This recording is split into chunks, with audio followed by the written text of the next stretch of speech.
Hello बच्चों, आज आपका टॉपिक है स्वतः उत्प्रेरक। सबसे पहला टॉपिक है आपका, जिसे हम इंग्लिश में बोलते हैं ऑटो कैटालिसिस। ऑटो कैटालिसिस अभिक्रियाएं वे अभिक्रियाएं होती हैं जिनमें कि जो प्रोडक्ट बनता है वही कैटलिस्ट की तरह काम करने लगता है और अपने अभिक्रिया के वेग को बढ़ा देता है। यानी कि स्टार्टिंग में तो रिएक्शन आपकी स्लो चलती है, लेकिन जैसे जैसे प्रोडक्ट बनने लगता है तो वो प्रोडक्ट एज अ कैटलिस्ट की तरह कार्य करेगा और अपने अभिक्रिया की दर को बढ़ा देगा। तो जब किसी रासायनिक अभिक्रिया में कोई उत्पाद ही प्रोडक्ट ही उत्प्रेरक का कार्य करता है तो इस घटना को हम ऑटो कैटालिसिस कहा जाता है।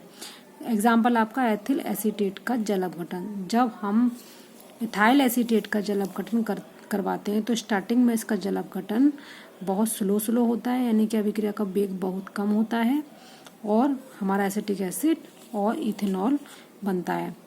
जो एसिटिक एसिड होता है वो एज अ कैटलिस्ट की तरह कार्य करने लगता है और अपने अभिक्रिया के वेग को बढ़ा देता है। बच्चों, आपका अगला टॉपिक है बेटा इंड्यूस कैटालिसिस।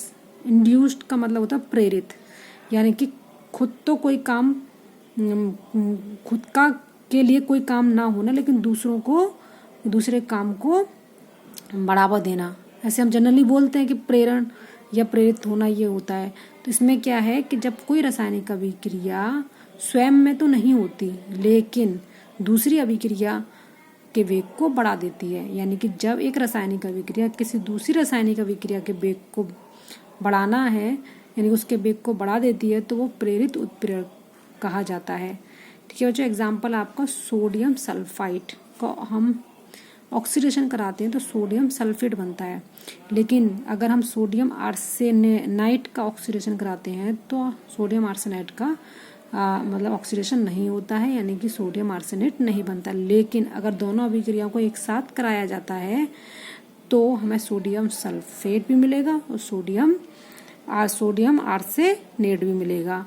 जैसे कि सोडियम सल्फेट लिया, सोडियम हमने आर्सेनाइट लिया, ऑक्सीडेशन कराया इनका, तो हमें सोडियम सल्फेट भी मिला और सोडियम आर्सेनेट भी मिला। यानी कि इसकी दोनों की अभिक्रिया प्रेरित करने लगती है, इसकी अभिक्रिया इसको प्रेरित करने लगती है। अब अगला टॉपिक है बेटा विषमांगी उत्प्रेरण सिद्धांत, हेट्रोजीनियस एडजॉर्प्शन थ्योरी। इंपॉर्टेंट है बेटा आपकी। ये थ्योरी क्या कहती है, ये हम आपको पहले ही भी बता चुके हैं कि हमारे सिलेबस में विषमांगी यानी कि हेट्रोजीनियस कैटालिसिस थ्योरी है आपकी।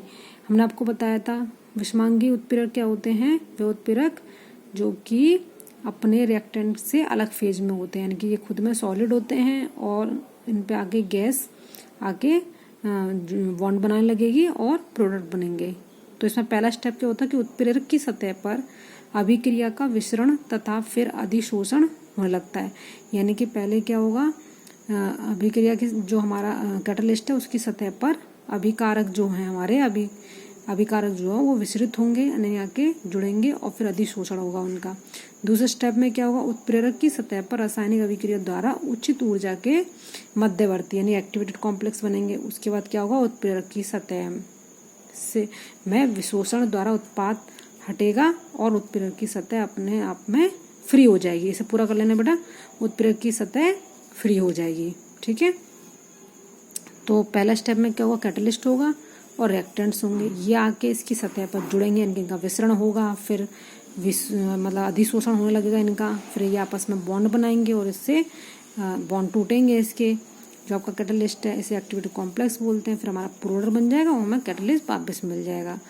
तो बच्चों, इस तरीके से आपका ये टॉपिक है और अगला टॉपिक हम अपने कल के लेक्चर में देख लेंगे। अभी के लिए इतना ही।